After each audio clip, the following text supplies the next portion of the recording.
Hello, 8th graders. How are you doing? I hope you have been doing good and studying as well. In this video, we are going to continue our chapter number 4, Electricity, Magnetic and Heating Effect. So in the previous videos, हमने chapters already start कर लिया था और हमारी 2 videos already live हैं. If you haven't seen those videos yet, I'll highly recommend कि आप पहले वो videos देखें so that आपको chapter अच्छे से समझ आएगा. इस चैप्टर को कंटिन्यू करते हैं इस वीडियो में. थोड़ा सा क्विक रिवीजन कर लेते हैं, क्विक रिकैप कर लेते हैं अभी तक हमने क्या क्या किया है. हमने इंट्रोडक्शन पढ़ा जिसमें हमने देखा था कि वी आर डूइंग इलेक्ट्रिसिटी का 2 इफ़ेक्ट्स जो कि है magnetic effect and heating effect, जिसमें हमने मैग्नेटिक इफ़ेक्ट के बारे में ऑलमोस्ट हर चीज़ें आप कवर कर ली थी, जिसमें हमने स्पेशली मैग्नेटिक फील्ड और कैसे हम फिगर आउट कर सकते हैं कि कौन सा पोल कहाँ पर है, और हमने एक छोटा सा एक इलेक्ट्रोमैग्नेट भी बनाया था एंड फिर हमने इलेक्ट्रोमैग्नेट की बातें थोड़ी बहुत करी थी, जहाँ पर आपने देखा था कि जो स्क्रैप यार्ड होता है जहाँ पर स्ट्रॉन्ग मैग्नेट चाहिए होते हैं, so natural magnets are not that strong, so that is why हम जो है आर्टिफिशियल मैग्नेट बना सकते हैं जिसको हम इलेक्ट्रोमैग्नेट भी कहते हैं. एंड आपने देखा था कि what are the different factors on which it depends. And फिर हमने हीटिंग इफेक्ट भी स्टार्ट करा था जहाँ पर आपने देखा था कि हमने छोटा सा एक वायर लिया था जिसको हमने as a heating material use किया था, जहाँ पर when the current was passing through it only then it was behaving as a heating material. So we have also discussed कि कौन कौन से फैक्टर्स हैं which affect the heat which is generated in the wire. Continue करते हैं इस chapter को आगे. हीटिंग इफेक्ट की हम बात कर रहे थे, तो जैसा हमने कहा था when electric current is passed through the conductor, so in that case the conductor will behave as a heating material. Heating material को हम डे टू डे लाइफ में भी बहुत जगह पर यूज़ करते हैं, जैसे हमने यहाँ देखा है इलेक्ट्रिक रूम हीटर है. ये तो फिर भी ऑयल बेस्ड है, but you must have scene एक हीटर आता है जिसमें जैसे ही आप टर्न ऑन करते हैं तो उसमें कॉइल जैसे लगी होती हैं एंड वो कॉइल एकदम से हीट हो जाती है एंड ऑरेंज रेडिश कलर आ जाता है. You must have seen that. वो जो है आपका हीटिंग इफेक्ट को ही रिप्रेजेंट करता है. Along with that you have stoves and kettles, so these are also using the same heating effect of electric current, जहाँ पर as soon as you are turning it on तभी ये गर्म होता है ना. एक तो हमारी गैस होती है जहाँ पर you are turning the knob on, तो उसमें से गैस निकलती है और फिर जब आप उसको टर्न ऑन करते हैं तो हीट जनरेट होती है, बट यहाँ पर इलेक्ट्रिक करंट की वजह से हीट जनरेट हो रही होती है. And then we have electric iron जो आपने देखा होगा कई बार. इसमें से भी हीट जनरेट होती है और सेम कॉन्सेप्ट है, इलेक्ट्रिक करंट को हीटिंग इफेक्ट जनरेट करने के लिए यूज़ किया जाता है. तो basically electric current is converted into heat energy. Okay, and same goes for this as well. यहाँ पर आप देख रहे हैं इमर्शन रॉड है या वाटर हीटर्स भी आजकल जो गीज़र वगैरह होता है, all of those are following the very same heating effect of electric current. जैसा we have been discussing, all of these devices contain heating element. इन सब में एक heating element होता है and that heating element is responsible for the heat generated. Okay, heating element कुछ भी हो सकता है, वो rod हो सकती है, वो coil हो सकती है. जहाँ से भी current पास होगा that will generate heating effect. Okay, and then when that rod or the coil of wire gets hot, the current flows through it. ठीक है, hot तभी होगा जब उसमें से current flow हो रहा है. current flow नहीं होगा तो it won't become hot. Okay, then have you ever heard of overheating in an appliance? कभी कभी क्या होता है, overheating हो जाती है. अगर overheating हो गई it will cause damage to the plug or the socket, right? And अगर बहुत ज़्यादा हीटिंग हो गई है, हीट इतनी ज़्यादा जनरेट हो गई that it may catch fire as well, it may lead to fires too. इसीलिए ओवर हीटिंग से हमें बचाना चाहिए. You must have seen, let's assume कि कोई कार है एंड कॉन्टीन्यूसली हम उसको यूज़ करते जा रहे हैं. जो इंजन वाला एरिया होता है दैट बिकम सो हॉट कि कार कभी कभी ख़राब हो जाती है, राइट. सिमिलरली हम डे टू डे लाइफ में यूज़ करें जैसे जूसर मिक्सर है, you keep on using it आप उसमें कुछ पीस रहे हैं, कुछ कर रहे हैं, और वो कंटिन्यूसली अगर यूज़ होता जाता है तो it becomes hot, but we are not stopping, तो उस केस में ओवर हीटिंग हो जाएगी एंड कभी कभी जो आपके अप्लायंसेस है वो ख़राब हो जाते हैं, और बहुत ज़्यादा ओवर यूज़ हो गया तो it may catch fire as well, it may lead to fires too. So इसीलिए आपने देखा होगा थोड़ी देर यूज़ करते हैं फिर थोड़ा सा रेस्ट देते हैं, सो दैट मशीन जो होती है या जो करंट है वो कंटिन्यूसली वहाँ से फ्लो ना हो, सो हीटिंग इफेक्ट आप ब्रेक कर सकें। Okay, then to prevent this कि आग ना लगे, बहुत ज़्यादा हीटिंग ना हो, we are using safety devices. So we can use safety devices, and those safety devices are generally the wires or the plug which are related to or rated to specified electric current. That means for example एक wire है which is attached to let's say a circuit. Okay, this is our heating element और heating wire coil जो भी आप ले रहे हैं AB.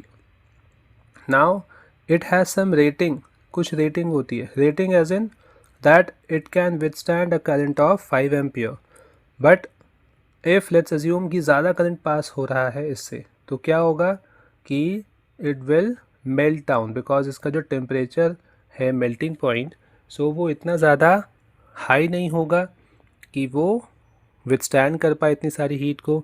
So as soon as it will reach the melting point, it will melt down and wire melt हो जाएगा, तो it will break the circuit.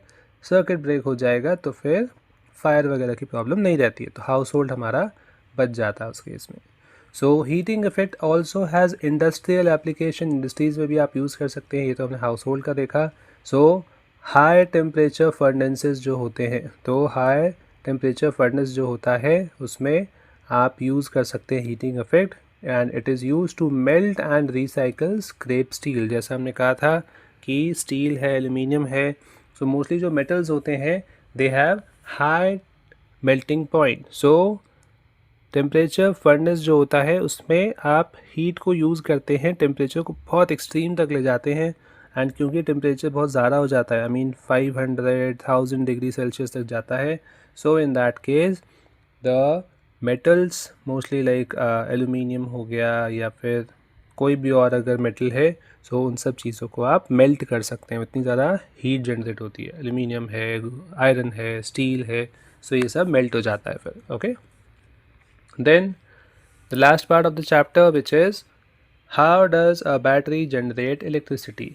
अब हमने ये देखा कि ठीक है चलो हमारे घर पर इलेक्ट्रिसिटी कैसे आती है, एक मेन सप्लाई है, वहाँ से वायर्स आर कनेक्टेड, वो आते हैं हमारे MCB जो मेन सर्किट बोर्ड है हमारा, सो वहाँ पर आते हैं, और वहाँ पर MCB भी लगी होती है, मिनिएचर सर्किट ब्रेकर्स लगे होते हैं, and all of these are there. Meter वगैरह आपने देखा होगा जहाँ लगा है, मोस्टली वहाँ पर एक सप्लाई आ रही है, जो घर के बाहर आपके आपने देखा होगा इलेक्ट्रिक पोल्स होते हैं जहाँ पर बहुत मोटे मोटे वायर्स हैं, तो उनके through electricity is coming near our home, and then वहाँ से वो ट्रांसपोर्ट होती है टू आर हाउसेस. तो ये तो हमें पता है, ठीक है, बट बैटरी में ऐसा क्या खास है that it is able to generate electricity. आपने देखा होगा आपके छोटे मोटे जो टॉयज़ हैं, रिमोट है, सो ये सब में हम यूज़ करते हैं बैटरी और सेल. तो ये क्या है उसके बारे में हम डिस्कस करेंगे. सो अ सेल और a battery, you are aware कि अगर आपके पास एक ही सेल है तो ये तो सिंपल सेल है ही, but if you have a group of cell, 2 और more cells are connected back to back, so उसको आप कह सकते हैं बैटरी. ओके, सो आपने देखा होगा आप जैसे रिमोट है, रिमोट में आप 2 सेल यूज़ करते हैं तो बैटरी बन गई इन अ वे. ओके, सो अ सेल और a battery is also generating electric current because of chemical reactions. I hope आपने हमारा फर्स्ट वीडियो ज़रूर देखी है चैप्टर की. If you haven't, I mention this thing कि जो इलेक्ट्रिसिटी होती है, इलेक्ट्रिक करंट जो होता है, उसके मेजरली 3 इफ़ेक्ट्स होते हैं. एक होता है मैग्नेटिक इफ़ेक्ट, एक होता है हीटिंग इफ़ेक्ट, जिन दोनों के बारे में वी हैव ऑलरेडी डिस्कस्ड, और एक होता है केमिकल इफ़ेक्ट. तो केमिकल्स इफ़ेक्ट की वजह से केमिकल रिएक्शंस होते हैं, एंड उसी की वजह से इलेक्ट्रिक करंट जनरेट होता है. ठीक है, so chemical reactions are taking place, उसी की वजह से इलेक्ट्रिक करंट जनरेट हो रही है. सो सबसे पहले हम बात करेंगे वोल्टाइक सेल की, which is also known as galvanic cell. जो हमारा सेल होता है जो हमने भी डिस्कस किया था, बैटरी हम जो यूज़ करते हैं, सेल यूज़ करते हैं रिमोट वगैरह में, वो ड्राई सेल होता है। बट ये हम जो डिस्कस कर रहे हैं वो है वोल्टाइक सेल, मतलब इनिशियली ये वाले सेल्स ही यूज़ होते थे, धीरे धीरे जो है हमने ड्राई सेल को डिस्कवर किया, अब हम उसी को यूज़ करते हैं। So voltaic cell consist of 2 metal plates, उन मेटल प्लेट्स को हम बोलते हैं electrodes. You have to keep this word in mind, electrodes, because हम आगे भी इसको यूज़ करेंगे। सो इलेक्ट्रोड्स हम यूज़ कर सकते हैं एंड उसको हम डिप करते हैं एक लिक्विड में, जिस is also known as electrolyte. Electrode dipped in electrolyte, like that. ठीक है, अभी फिगर देखेंगे उसमें और क्लियर करेंगे। सो जैसे ही ये हमने सेटअप किया, so a chemical reaction between the electrodes and electrolyte produces electricity. तो जैसे ही हम डिप करेंगे, सो रिएक्शन होगी, कुछ केमिकल रिएक्शन होती है, और उस केमिकल रिएक्शन की वजह से इलेक्ट्रिक करंट जनरेट होता है and the cell will stop working. And ऐसा तो नहीं है कि वो कंटिन्यूसली चलता रहेगा for ever and ever, so obviously it will stop as well. So when will it stop? It will stop working only when the chemicals are used up. Chemicals थे हमारे पास, आपने देखा था इलेक्ट्रोलाइट्स और इलेक्ट्रोड्स हमने use करे थे। तो इलेक्ट्रोलाइट्स बेसिकली एक केमिकल ही है। तो जब वो पूरा यूज्ड अप हो जाएगा, मतलब रिएक्शन हो रही है, बट एक टाइम ऐसा आएगा ना जो रिएक्शन पूरी ख़त्म हो जाएगी, क्योंकि वो जो इलेक्ट्रोलाइट है वो यूज्ड अप हो गया है, तो उसकी वजह से जो केमिकल्स यूज्ड अप हो गए तो सेल हो जाएगा dead. That means cell is not able to generate electricity. जैसे आपने देखा, रिएक्शंस ही थे जो इलेक्ट्रिसिटी को जनरेट कर रहे थे, बट अगर रिएक्शन ही नहीं होगी तो इलेक्ट्रिसिटी जनरेट नहीं होगी, इसका मतलब सेल डेड हो जाएगा, right. So this is your voltaic cell. So यहाँ पर आप देख रहे हैं ये लिक्विड पोर्शन जो होता है इसको आप कहते हैं इलेक्ट्रोलाइट, एंड इसमें 2 इलेक्ट्रोड्स होते हैं, एक होती है पॉजिटिव और एक होती है नेगेटिव। ये आप देख रहे हैं, ये पॉजिटिव है और ये नेगेटिव है। ऑल दो ज़रूरत नहीं है बहुत ज़्यादा अभी, क्योंकि हम इतना ज़्यादा क्वेश्चंस पूछे नहीं जाते हैं, but still just for the knowledge thing, ये 9th क्लास में और डिस्कस करेंगे आप अच्छे से। तो इलेक्ट्रोलिसिस एक प्रोसेस होता है जिसमें हम इलेक्ट्रोड्स यूज़ करते हैं। तो जो पॉजिटिव होती है उसको आप बोलते हैं एनोड इलेक्ट्रोड, एंड जो नेगेटिव होती है उसको आप बोलते हैं कैथोड। सो एनोड कैथोड की वजह से, पॉजिटिव और नेगेटिव इलेक्ट्रोड की वजह से सर्किट हमारा कंप्लीट हो जाता है, right. Circuit as an positive negative charges जो होते हैं वो यहाँ पर जो आपका इलेक्ट्रोलाइट है उसको आराम से इलेक्ट्रिक करंट फ्लो करने में हेल्प करता है। तो क्योंकि यहाँ रिएक्शंस हो रही है कुछ, तो उसकी वजह से इलेक्ट्रिक करंट जो है प्रोड्यूस होगा एंड वो जाएगा यहाँ पर। कोई भी आपका अप्लायंस है, जैसे कि यहाँ पर आपने लिया है इलेक्ट्रिक लैम्प या कुछ भी XYZ जो आपने कनेक्ट किया होगा, एंड उससे वो ग्लो अप हो जाएगा, okay. And obviously connecting wires हैं just to complete the circuit, okay. So this is how this work. So inverters वगैरह जो होते हैं उसमें आप मोस्टली यही वाला यूज़ करते हैं, वोल्टाइक सेल। सो एक्टिविटी 4.6 भी आपको गिवन है, जिसमें आप एक घर पर voltaic cell, simple voltaic cell बना सकते हैं। कुछ नहीं करना है, एक लेमन्स लेने हैं, कुछ कॉपर वायर्स लेने हैं और नेल लेने हैं। लेमन्स जो होते हैं they will be acting as, the lemon juice will be acting as electrolyte, and copper and iron जो होंगे they will be used as electrodes. So आप देख रहे हैं यहाँ पर एक वायर लगाया है, कॉपर का स्ट्राइप या स्ट्रिप है, एंड दूसरी तरफ है आयरन का नेल। सो कॉपर जो है एक आपका इलेक्ट्रोड बनाएगा, आयरन का जो नेल है वो दूसरी इलेक्ट्रोड बनाएगा, पॉजिटिव नेगेटिव, एंड अंदर जो जूस है इसमें that will act as electrolyte, and accordingly इसमें केमिकल रिएक्शंस होंगी। तो because you have 1 2 3 4 5 half pieces of lemon, so थोड़ा थोड़ा इलेक्ट्रिसिटी जनरेट होगी। तो उसकी वजह से जो LED बल्ब आपने लगाया है in the circuit that will start glowing, वो ग्लो हो जाएगा। LED बल्ब को बहुत ज़्यादा इलेक्ट्रिसिटी तो चाहिए नहीं होती है, छोटे से या कम इलेक्ट्रिसिटी में भी वो ग्लो हो जाएगा। सो यहाँ पर आप देख रहे हैं लेमन्स, या कभी कभी आपने देखा होगा पोटैटो यूज़ करते हैं। So all of these will be acting as an electrolyte for this reaction. So the cell produces current because chemical reactions inside it, chemical reactions जो हो रही हैं उसकी वजह से ही यहाँ पर इलेक्ट्रिसिटी जनरेट हो रही है। अगर यहाँ पर chemical reactions will not be taking place, तो in that case the current will also stop working. So as we were saying, the battery or the cell will be dead. Next जैसा हम कह रहे थे ड्राई सेल हम use करते हैं अपने डे टू डे लाइफ में, लिथियम आयन बैटरीज वगैरह होती हैं जो मोबाइल में आप यूज़ करते हैं, जैसे हमने कहा था जो आपका रिमोट होता है, टॉयज़ होते हैं, तो उसमें आप यही वाला ड्राई सेल यूज़ करते हैं। सो ड्राई सेल बेसिकली क्या है, it is when the electrolyte is thick moist paste instead of liquid. तो इफ़ यू रिमेंबर हमारे पास इलेक्ट्रोलाइट था which was in liquid form, but अब क्या हुआ, you have a moist paste instead of that liquid. So they consist of zinc container। आप देख रहे हैं ये वाला हमारा है zinc container, बाहर वाला जो है वो एक zinc का container है, and that will be the negative terminal, and you have a carbon rod। carbon rod बीच में होती है, although it is not advisable to open a cell like this, but कभी अगर open होता है so cross section कुछ ऐसा दिखेगा। so बीच में एक कार्बन की रॉड होती है which is basically an allotrope of carbon, but क्योंकि एलोट्रॉप ऑफ कार्बन ही है तो इसलिए हमने कार्बन यूज़ किया word. So this carbon will be acting as, carbon rod will be acting as positive terminal. तो ये जो मेटल कैप होता है, यू मस्ट हैव सीन, एक ऊपर वाला पोर्शन होता है थोड़ा सा ऊपर निकला हुआ होता है, that is positive terminal because it is connected to this carbon rod, right.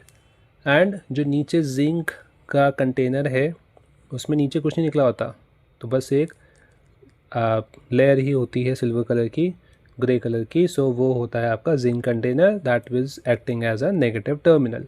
And अंदर जैसा वी वर डिस्कसिंग रिएक्शंस अगर हो रही हैं, so you need to have an electrolyte, but because this is a dry cell, तो dry cell की वजह से यहाँ पर हमने जो इलेक्ट्रोलाइट है वो थिक मॉइस्ट पेस्ट ले लिया है।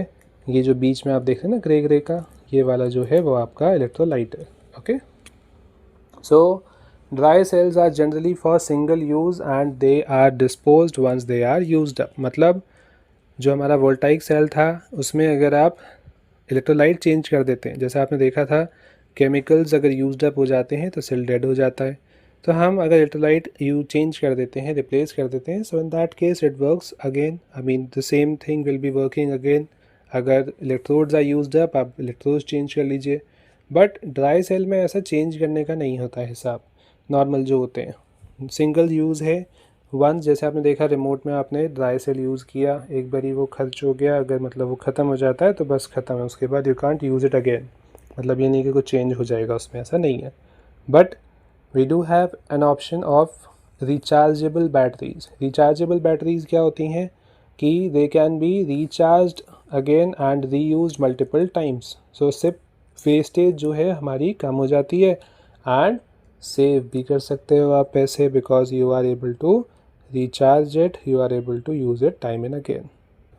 Next is they are used in various devices from phones to electric vehicles. आपका फ़ोन है, phone will have a lithium ion battery which is again a rechargeable battery, या electric vehicles होते हैं, car है, bike है, उन सब में भी बैटरीज होती हैं, राइट। कभी आपने सुना हो कि बैटरी डाउन हो गई है, बैटरी डेड हो गई है कार की, सो अब चेंज करानी पड़ेगी। वैसे ही फ़ोन है, फ़ोन तो आप यूज़ करते ही हैं, लैपटॉप है या जो भी आपके पास डिवाइस है तो आप उसको यूज़ करते हैं, सो उसमें बैटरी होती है, आप यूज़ करते करते करते you are discharging the battery, then again you have to plug it in and then उसको आप चार्ज करते हैं तो वो फिर से यूज़ कर सकते हो, इसीलिए ये है रिचार्जेबल बैटरीज। वरना just think of a situation जहाँ आपके पास मोबाइल है and you are using dry cell, एक बार यूज़ हुआ then again you have to replace the battery and कितना ज़्यादा हेजल हो जाता। So to avoid that hassle ये सब किया जा रहा है, ठीक है। So rechargeable batteries again do not last forever. ऐसा नहीं है कि एक बारी कर लिया आपने परचेज तो वो ज़िंदगी भर अब चलती रहेंगी। तो धीरे धीरे धीरे धीरे उसमें वेयर आउट होते रहते हैं। जैसे आपको पता है for example you have purchased a mobile phone, नया एकदम मोबाइल फ़ोन है, तो यू मस्ट हैव ऑब्जर्व कि जो बैटरी बैकअप होता है वो थोड़ा सा लंबा रहता है। आई मीन लेट्स अज्यूम कि आपका जो स्क्रीन ऑन टाइम है वो 6 आवर्स 7 आवर्स 8 आवर्स तक भी मिल जाएगा, बट मान लीजिए अब फ़ोन हो गया 1-2 साल पुराना, तो उस केस में जो बैटरी बैकअप होता है वो कम हो जाता है। सो जो स्क्रीन ऑन टाइम है वो हो सकता है थोड़ा सा कम हो जाए, may be it was giving 8 hours, now it is giving 6 hours और 5 आवर्स, पहले may be it was giving 6 hours, तो अब हो सकता है वो 4 आवर्स हो जाए, 3.5 हो जाए। सो रिचार्जेबल बैटरीज़ में फ़ायदा एक तो ये है कि you can just recharge and use it again. So ऐसी कोई जगह है जहाँ जल्दी जल्दी बैटरी डिस्चार्ज हो जाती है, so there rechargeable batteries are beneficial, but as we are discussing कि they won't be lasting you for the whole life, कभी तो वो ख़राब भी होगी, उसमें भी तो chemical reactions are taking place, तो धीरे धीरे wear out होते हैं and they will get discharged. So they will wear out after many charge discharge cycles. तो साइकिल्स मतलब कि एक बारी आपने चार्ज किया फिर वो डिस्चार्ज हो गई, फिर आपने चार्ज किया फिर वो डिस्चार्ज हो गई, तो ऐसे 1 2 लाइक दैट. सो जब भी बैटरीज बनती हैं तो उसमें आइडियली वो बता देते हैं कि this much amount of time you can charge. Okay, so these are the typical batteries जो हम रिचार्जेबल बैटरीज हैं जो हम यूज़ करते हैं. ये है आपकी मोबाइल वाली, है ना, ये है लंबी वाली लैपटॉप वाली. सी जो है वो आपकी कैमरा बैटरीज हैं जो सिमिलर है, very similar to dry cell. Then डी है आपकी इन्वर्टर में जो हम यूज़ करते हैं. देन ई वाली आपकी व्हीकल्स में है, कार वगैरह में या बाइक में हम यूज़ करते हैं. एंड मोबाइल फ़ोन का तो हम जो बात कर ही रहे थे वो वाली बैटरी है. तो सीधा आपने प्लग लगाया, you are connecting it to the socket and you can charge your mobile phone, right? So this is it, the chapter is done. हमने तीनों चीज़ें डिस्कस कर ली हैं. Majorly we were discussing about the magnetic effect and the heating effect जो हमने cover कर लिया. And at the end we also saw about the electricity generation, electric current generation due to the chemicals. So I hope you understood this chapter very well and कोई problem आपको नहीं है. But just in case you have any doubt or something, so I'll suggest कि आप comment section में अपने doubts ज़रूर लिखें सो दैट हमें पता चल जाए. And either will make a separate video, और अगर बहुत ज़्यादा डाउट्स नहीं होंगे so in that case will just reply you in the comment section itself. Make sure to subscribe the channel if you haven't done yet and share this video with your friends if it adds value to you, and like the video as well so that हमें पता चले कि हाँ आपको अच्छी लग रही है. और बाई चांस ऐसी कोई चीज़ है जो आपको लगता है कि नहीं ऐसे नहीं, कुछ और तरीके से करना चाहिए, so suggest that as well so that हम उसको change कर सकें accordingly. But make sure to go through the videos as well and we'll see you in the next one. Till then, keep watching, keep studying.